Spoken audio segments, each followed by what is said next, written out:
अच्छा जी, आज से हम पेपर 2 स्टार्ट कर रहे हैं।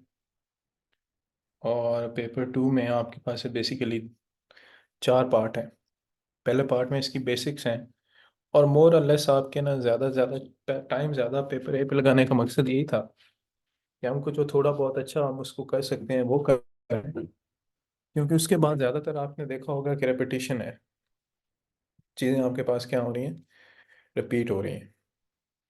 सो इसमें भी आपके पास अच्छा जो क्वेश्चन लास्ट टाइम आपने पूछा था ना, कि अगर किसी स्पेसिफिक चीज़ पे आ जाता है, फॉर एग्जांपल वो लॉजिकल पॉजिटिविज्म पे आ जाता है या आपके पास इस तरह से कोई क्वेश्चन आ जाता है, तो आपने सिंपल उसकी एक फिलॉसफी ये है कि आप सारी चीज़ें उसके साथ रिलेट करके उसको बता दें, या वही जो पॉइंट आपने स्लाइड्स में पढ़े हैं वही आप वहाँ पे लिखते हैं। सो जेनेसिस ऑफ इस्लामिक थॉट, अगर इस्लामिक थॉट की हम बात करते हैं तो इसमें आपके पास ट्राइबल बिलीफ्स थे। एक प्री इस्लामिक अरेबिया है, ठीक है। उसमें जो monotheism was entirely not foreign concept, जैसे वो believed in single transcendent God. अच्छा, जितनी भी इस्लामिक थॉट है उसमें 3 चीज़ें आप लिख लें ज़रा इसको। 3 चीज़ों पे बड़ा प्राइम फोकस है। एग्जिस्टेंस ऑफ गॉड, पहली चीज़। The relationship of God with the universe, ठीक है, कि वो यूनिवर्स के साथ उसका क्या इंटरेक्शन है। And thirdly, the relationship of God with the person जो इस दुनिया में है, और उस पर्सन की पर्पस क्या है। यानी वही जो हम देखते आ रहे हैं। सो फिलोसफी में या देखें साइंस में आके एक बड़ा क्वेश्चन ये सामने आता है कि ये एग्जिस्ट किस तरह से करते हैं। अच्छा, कुरान में पाक आता है तो उसके बाद एक आपके पास मोनोथेइज्म कॉन्सेप्ट आता है, तौहीद। और कुरान जो है उसने सारे के सारे क्वेश्चन को एड्रेस किया, चाहे वो मेटाफिजिकल थे, थियोलॉजिकल थे, एथिकल थे, कॉस्मोलॉजिकल थे। और जो मैंने आपको स्टार्ट में थियोलॉजिकल और इस तरह डेफिनेशन पढ़ाई थी वो आपको इस पेपर में काम आएंगी आप। सो वहाँ पे आपके पास 2 स्कूल ऑफ थॉट्स बनते हैं। यानी कुरान आया, सुन्ना आया, हजूर सल्लम जब थे, जब तक उन्होंने विसाल नहीं उनका हुआ था तो उस टाइम तक इस तरह की कोई फिलोसफिकल डिबेट्स नहीं थी। क्योंकि देखें, जब आपके पास कुरान आता है तो कुरान आपके पास हजूर सल्लम मौजूद थे, तो इतनी ज़्यादा एक्सप्लेनेशन की ज़रूरत नहीं थी, क्योंकि he was there to explain all of the things, ठीक है। मसलन आपके पास कुरान में एक आयत है, उस आयत की अगर कोई इंटरप्रिटेशन करनी होती थी तो हजूर खुद उसको कर देते थे या सुन्नत के थे। हजूर सल्लल्लाहु अलैहि वसल्लम के बाद 2 मेजर स्कूल ऑफ थॉट्स आते हैं, मुतज़िलाइट्स और अशराइट्स, ठीक है। अब मुतज़िलाइट्स जो थे, दे वर रैशनलिस्ट, ठीक है। कुछ फॉर एग्जांपल एक हम कहते हैं कि गॉड एग्जिस्ट करता है, खुदा मौजूद है, ठीक है। उसको अकल की दलील मतलब रीजन के थ्रू हम जस्टिफाई करने की कोशिश करते हैं, ठीक है। और उसके बाद हम कहते हैं कि क्या हम फ्री हैं, या एवरीथिंग इज प्री डिटरमाइंड, ठीक है। नेचर ऑफ गॉड क्या है और कुरान की इंटरप्रिटेशन हमने किस तरह से करनी है। सो इन सारी चीज़ों पे जो मुतज़िलाइत थे उन्होंने एक रैशनल मतलब अकली दलील दी। फिर दूसरी साइड पे अशराइट्स थे, जिन्होंने कहा कि आपके पास जो लिटरल मीनिंग है, वो कहते हैं कि इंसान की रीज़न जो है वो खुदा की एग्जिस्टेंस को कंपाउंड कंपाउंड मतलब उसको समझ नहीं सकती, ठीक है।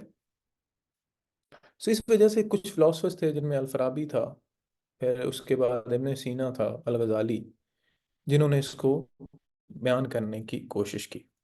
फिर उसके बाद इब्न रुश्द आता है, जिसको हम बाद में भी डिटेल में पढ़ेंगे, उसने भी इस्लामिक मिस्टिसिज्म है। फिर उसके बाद अरिस्टोटल का जो काम है, ज़्यादातर इनकी जो फिलॉसफी है ये प्लेटो और अरिस्टोटल के दरमियान एक जो बैलेंस है उसको क्रिएट करने की कोशिश की गई है, ठीक है।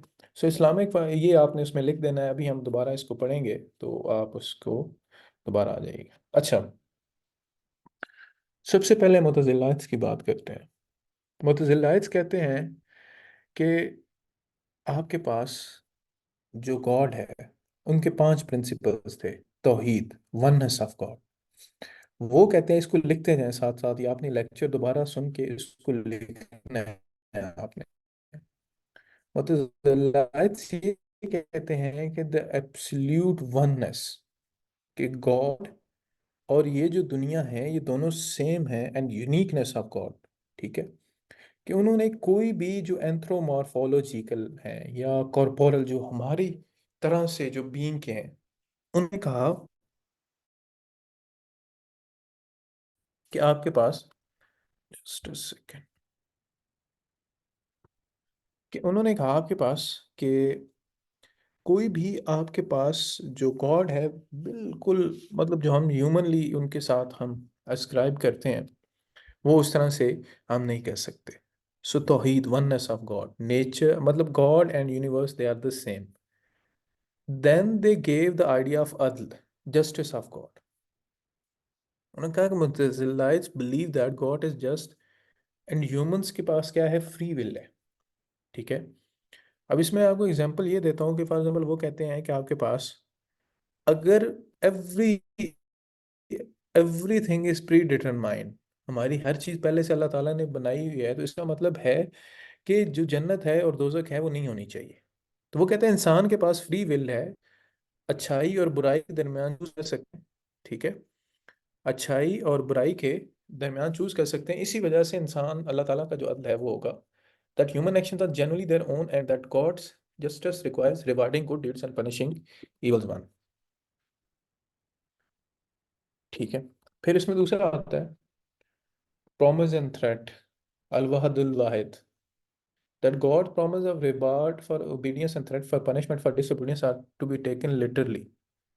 ठीक है, कि वो कहते हैं कि आपके पास इनको लिटरली हमें देखने की जरूरत है, एलेगोरिकल नहीं है, कि जो डिसोबे करेगा उसको पनिशमेंट नहीं मिलेगी, जो ओबे करेगा उसको क्या मिलेगा, रिवॉर्ड मिलेगा। यहाँ तक समझ आ गई सबको?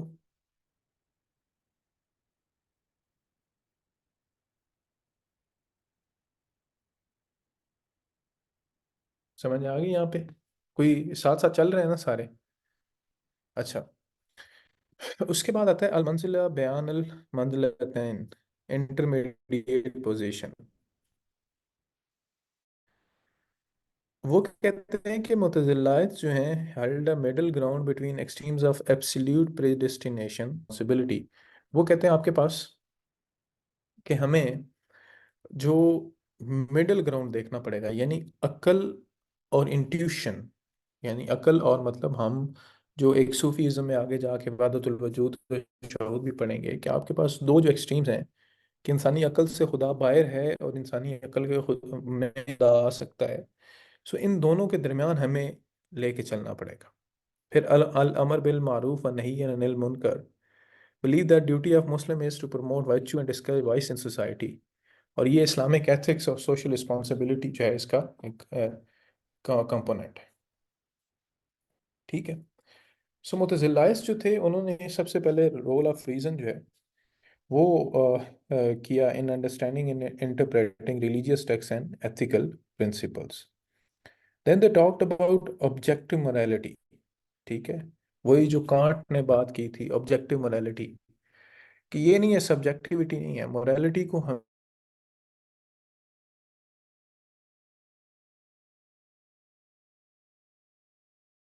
सुनना के थ्रू जो है वो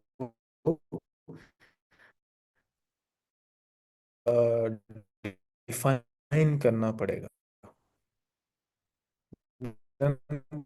next was are for their accountable for their choice, उन चॉइसेस के लिए वो अकाउंटेबल।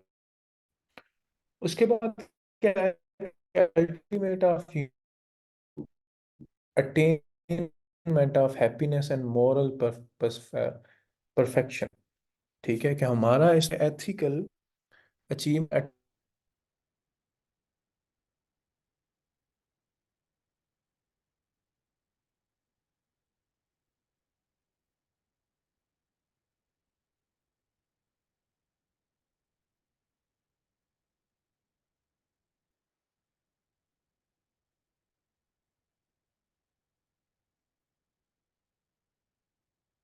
आवाज आ रही मेरी विकास?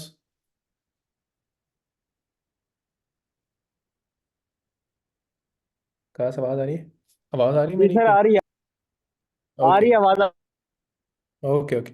उसके बाद उन्होंने कहा कि मुतज़िलाइट्स जो थे believes ethical principles should guide social and political life, ठीक है, and promoting justice and equality and well being of the community.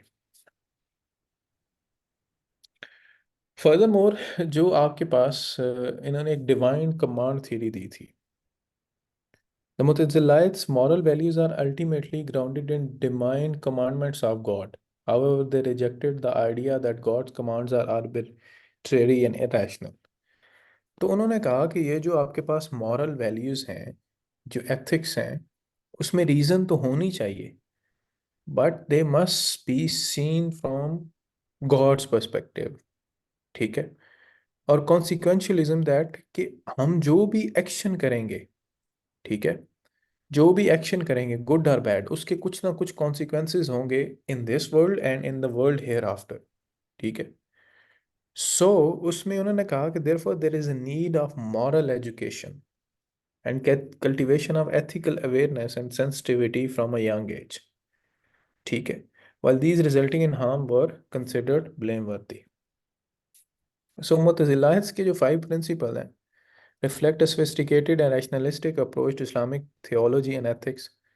They sought to reconcile in reason and evaluation, human freedom and divine sovereignty. Divine मतलब sovereignty होता है कि खुदा, जैसे हम कहते हैं ना, खुदा इंसान खुदा का नाइब है। सो इंसान क्या वशजारंट है, और खुदा जो है वो अल्लाह ताला जो है वो अल्टीमेट sovereign है, to provide comprehensive ethical framework grounded in both human reason and divine guidance. Despite decline as theological school, their ideas continue to influence Islamic thought. ये जी समझ आ गया किसी को? समझ ना आया हो? एनीवन?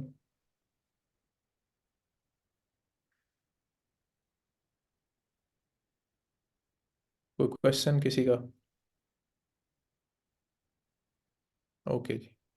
सो आगे आशराइट्स आते हैं। बेसिकली ये ट्रेडिशनल स्कूल ऑफ थॉट इसको कहते हैं, ठीक है। जो कहते हैं जो आपका कुरान पाक में लिखी गई हैं चीज़ें, ठीक है, उनको क्या करना है, उसी तरह से हमें इंटरप्रेट करना पड़ेगा। दे रिजेक्टेड एंथ्रोमॉर्फिक, उन्होंने भी एंथ्रोमॉर्फिक जो इंटरप्रिटेशन ऑफ थियोलॉजिकल स्कूल्स है कि खुदा को कोई इंसानी एट्रीब्यूट्स नहीं दिए जा सकते, ठीक है। उसके बाद उन्होंने तंज़ीह की बात की, ट्रांसेंडेंस की।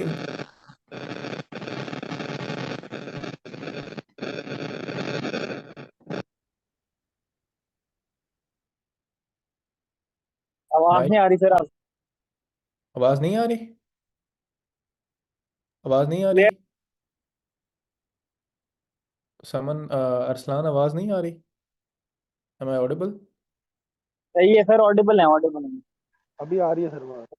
ओके। तो उन्होंने तंज़ीह की बात की कि जो गॉड है, दैट इज़ नॉट,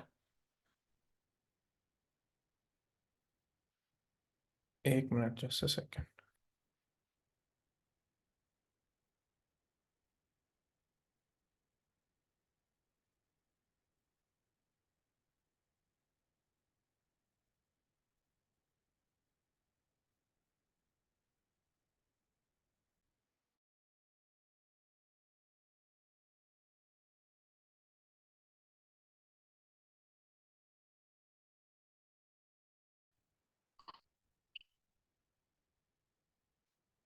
अच्छा, अब आवाज़ ठीक आ रही है?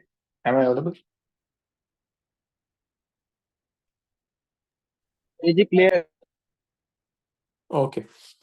तो उन्होंने तंजीह की बात की कि that God is beyond the comprehension, and they argued that God essence and attributes are entirely unlike anything created in the world, ठीक है।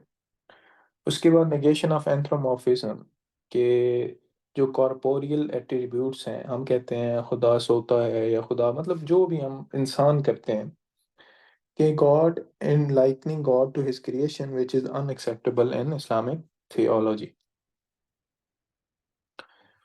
उसके बाद गए omnipotence of God, his sovereignty over all creation. They argued that God's will is bound, not bound by external principles or reasons. Kalam, God speaks and communicates with humanity with humanity through revelation Quran, but they maintain that God's speech is eternal and uncreated. कि God जो है वो अल्लाह ताला जो इंसानों से बात करता है वो कुरान के थ्रू है, और ये उन कुरान जो है पार्ट ऑफ गॉड है, इट इज इटर्नल, मतलब हमेशा रहने वाला है, और अनक्रिएटेड है। सो यहाँ से जो एक आपके पास आती है क्रिएटेडनेस एंड अनक्रिएटेडनेस ऑफ गॉड, जिन पे मुतज़िलाइट्स और अशराइट्स जो है वो डिफर करते हैं। अशराइट्स आर्ग्यू करते हैं Quran is eternal and uncreated word of God. They believe that it has always existed alongside God, is not subject to change or alteration। ठीक है, समझ आ गई आपको? बिल्कुल सिंपल सी बात है। जबकि मुतज़िलाइट्स कहते हैं क्रिएटेडनेस ऑफ गॉड। ठीक है, Asharites defended the eternal nature of Quran and considering any suggestion of createdness to be heretical। ठीक है, यहीं से इसी वजह से इनको आउटकास्ट भी कर दिया गया था। ठीक है, कि वो कहते हैं कुरान जो है वो क्रिएट किया गया है, जबकि आपके पास जो शराइत्स हैं वो कहते हैं कुरान क्रिएट नहीं किया गया। फिर अशराइत्स कहते हैं जिस तरह कुरानिक वर्सेस हैं उनको उसी तरह ही देखा जाना चाहिए, because it is a direct expression of God.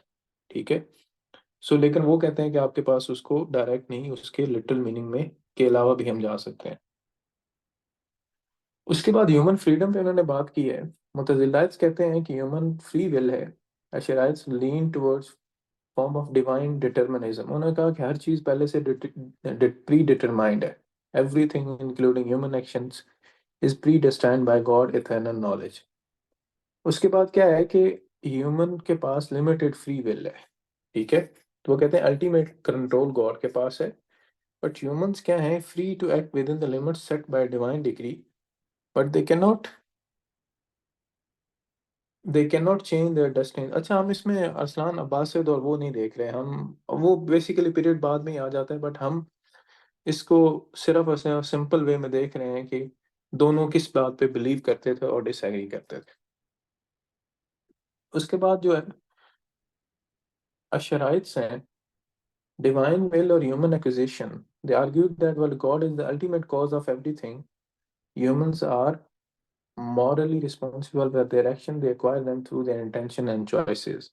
ठीक है, उसके बाद Ash'arites believe that God commands and prohibition serves as guidance for human beings, testing their obedience and devotion rather than offering them absolute freedom।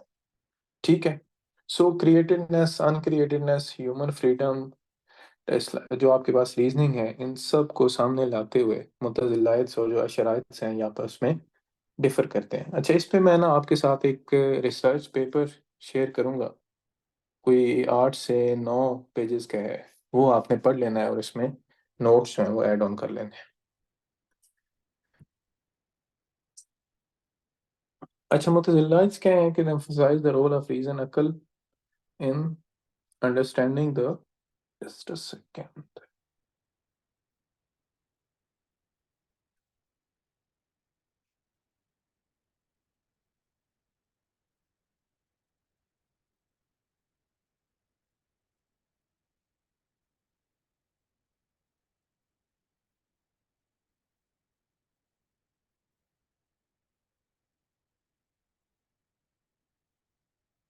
बस slide show हो रही है। नहीं sir, नहीं हो अभी। जी शो हो रही है? ठीक है, हो रही है sir. Okay okay okay okay. अच्छा जी, अगला इसमें जो टॉपिक आपके पास आता है वो ओरिजिन ऑफ सूफीज़्म। ठीक है, Sufism emerge in early Islamic period, drawing inspiration from teaching of Prophet Muhammad, peace be upon him, and the Quran। उसके बाद सूफीज जो हैं इस्लामिक एस्थेटिक या ज़ुहद, who emphasize detachment from worldly pleasures and focus on spiritual purification। ठीक है, फिर उसके बाद इस्लामिक जो उरफात थे, God through meditation, contemplation and aesthetic practices. Basically हमने किस किस फिलोसफर ने कहा था कि इंट्यूशन जो है it is bigger than anything?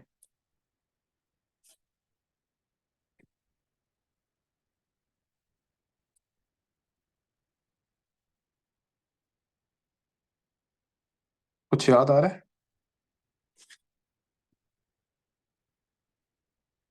देखा, आप साथ साथ नहीं ना पढ़ते फिर। इशू होता है, फिर इस तरह से आप चीज़ों को रिलेट नहीं कर पाते। So influence of new platonic, platonic आपके पास जो हम कहते हैं कि रीज़न ऊपर चली जाती है, उसके बाद हम रीज़न के थ्रू जो है वो चीज़ों को देखते हैं। उसके बाद भी डिफरेंट फिलोसफर ने बात की।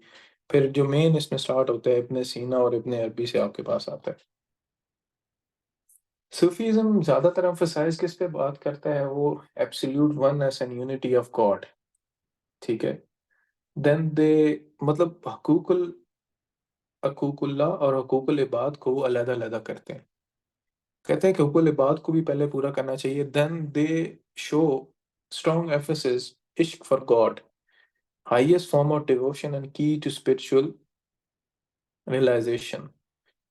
Then they embark on a spiritual journey, suluk, inward spiritual journey of soul towards God, guided by spiritual master and a set of spiritual practices. Then उसके बाद जो direct experience of God है through mystical experience, vision and state of spiritual ecstasy. ठीक है। Then उसके बाद जिक्र है। Sufism place great importance on the practice of जिक्र, the constant remembering of God through chanting, recitation and meditation. फिर उसके बाद एस्थेटिसिज्म है, जुहद है कि वर्ल्डली प्लेयर से आपने अपने आप को डिटैच करना है। मटेरियल जितनी भी पोजेशंस हैं उनको आपने छोड़ देना है। इसके नतीजे में डिफरेंट आपके पास ऑर्डर्स बनते हैं। Various Sufi orders are brotherhood or establish each with its own spiritual practices, teaching, and a lineage of spiritual masters. Then poetry and music था, then allegorical interpretation थी कि symbolic interpretation of Quranic verses and Islamic teaching to convey deeper and spirit insights. Furthermore, जो Sufism में हमें एक universalism दिखाई देता है जितने भी स्पिरिचुअल ट्रूथ थे, क्योंकि because they focus on social ethics. Social ethics क्या थे? कंपैशन था, जनरोसिटी था, ह्यूमिलिटी थी एंड सोशल जस्टिस था। So as a result of that they move toward moral purification. ठीक है। और उसमें दो आपके पास कंपोनेंट थे, एक इनर नॉलेज था Marpha and mystical station and states, कि जैसे मकामत था। उसमें ये एक बेसिकली अंडरस्टैंडिंग है। यहाँ से आपके पास क्वेश्चन नहीं आता, मेन क्वेश्चन का पार्ट अगला है इसका। दस बी टू विटनेसिंग द मुशाहिदा अल्टीमेट यूनियन वसूल विद गॉड। ठीक है। फिर स्पिरिचुअल प्रैक्टिसेस थी जिसमें आपके पास रोल ऑफ स्पिरिचुअल मास्टर बड़ा इंपॉर्टेंट है, जो ऑलरेडी हम डिस्कस कर चुके हैं। बट मेन इंपॉर्टेंट जो कंपोनेंट है वो दो हैं आपके पास सूफीज्म के। एक है आपके पास वादतुल वजूद और एक है आपके पास वादतुल शहूद। किन किन लोगों ने आपके सुना हुआ है इसके बारे में? वादतुल वजूद और वादतुल शहूद। ओके। अच्छा जी। अब यहाँ से क्या है कि हमारे पास दो बेसिकली डाइवर्जिंग ओपिनियंस आते हैं। एक कहते हैं कि गॉड और जो दुनिया है दे आर द सेम। आगे जाके फिलोसफर भी हम जब नेक्स्ट लेक्चर में पढ़ेंगे तो आपको वहां से बेहतर आइडिया होगा कि गॉड एंड दुनिया जो है, the world and God are the same. दूसरे कहते हैं कि गॉड और वर्ड जो है वो सेम नहीं है, रादर निशानियां हैं। ठीक है। जैसे वो कहते हैं कि इब्न अरबी propose the doctrine of unity of being. Being of ultimate reality क्या है? गॉड है, और हम भी क्या है? रियलिटी है, we all are part of that being. ठीक है। आपने ना जब फिलोसफी का पेपर अटेम्प्ट करना है तो उसमें ये मेटाफिजिक्स, एपिस्टेमोलॉजी और इस तरह के वर्ड जो है वो यूज करने हैं ताकि आपका मैक्सिमम स्कोर आ सके। तो that everything ultimately shares in divine essence.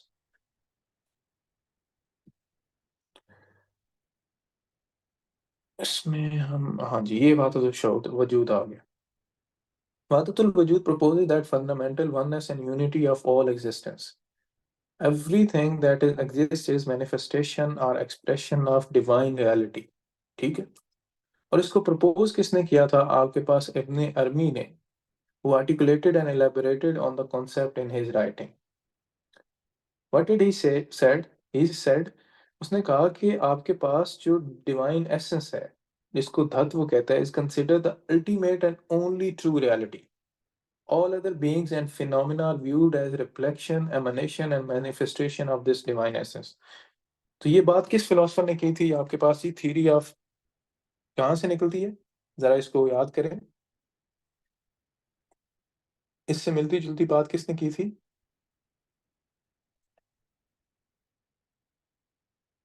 Spinoza ने भी की थी। और प्लेटो ने क्या कहा था?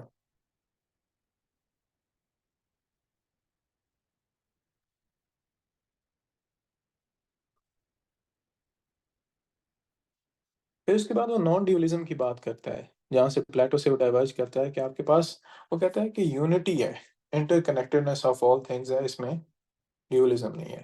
फिर उसके बाद पैंथिस्टिक, वो कहते हैं कि with pantheistic due to emphasis on identification of all exist, pantheistic view क्या है, God is nature and nature is God. ठीक है। However, proponents argue that it is form of mystical monotheism that recognizes divine as the source and ultimate reality of all existence. ठीक है। Furthermore, they focus on cosmic harmony. The diversity and multiplicity of universe are harmoniously integrated within the unity of being, reflecting the divine attributes and qualities in varying degrees. वो कहता है कि पूरी cosmic, कहते हैं दुनिया को, पूरी दुनिया जो है it is integrated into one thing. किस लिए? फॉर स्पिरिचुअल रियलाइजेशन, कि जब हम चीज में जाते हैं, घुसते हैं, जैसे वो कहते हैं कि जो एक सूफी है, जब वो एक्सट्रीम फॉर्म पे चला जाता है तो he start identifying himself with the nature, यानी जो पार्ट ऑफ ऑल थिंग्स होता है। ठीक है। जिसकी वजह से कंट्रोवर्सीज भी आती हैं कि about the compatibility with Orthodox Islamic belief, कि अगर कोई बंदा ये कह दे कि मैं खुदा हूं, तो हमारे लिए तो ये एक ट्रेडिशनल बिलीफ में उसको मानना बहुत मुश्किल हो जाता है। सो दे यूज टू से दैट। इसी का काउंटर में आपके पास वादत शहूद आता है। किसने दिया था जी वादत शहूद?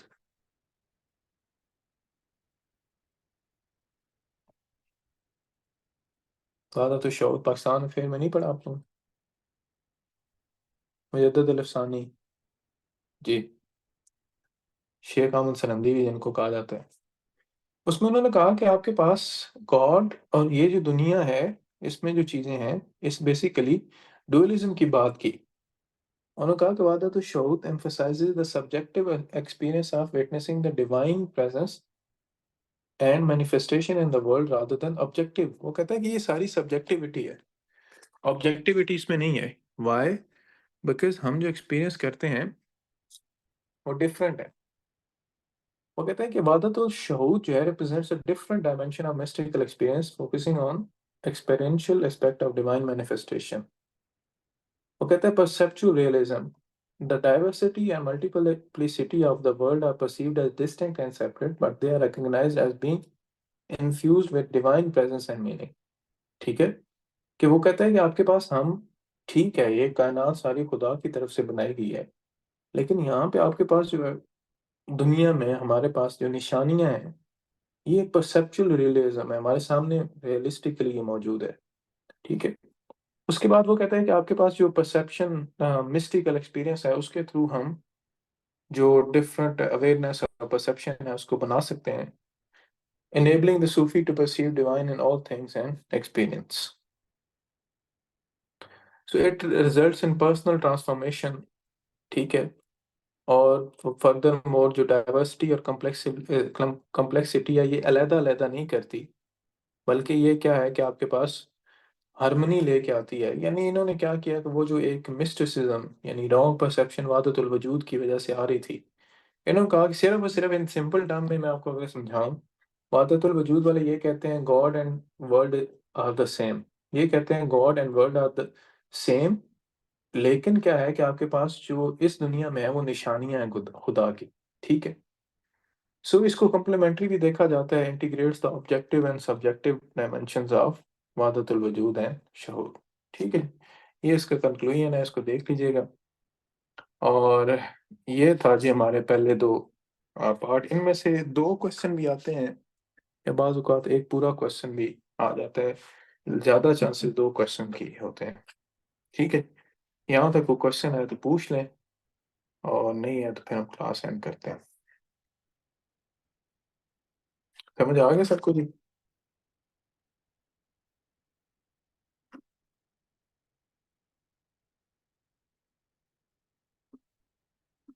ओके जी।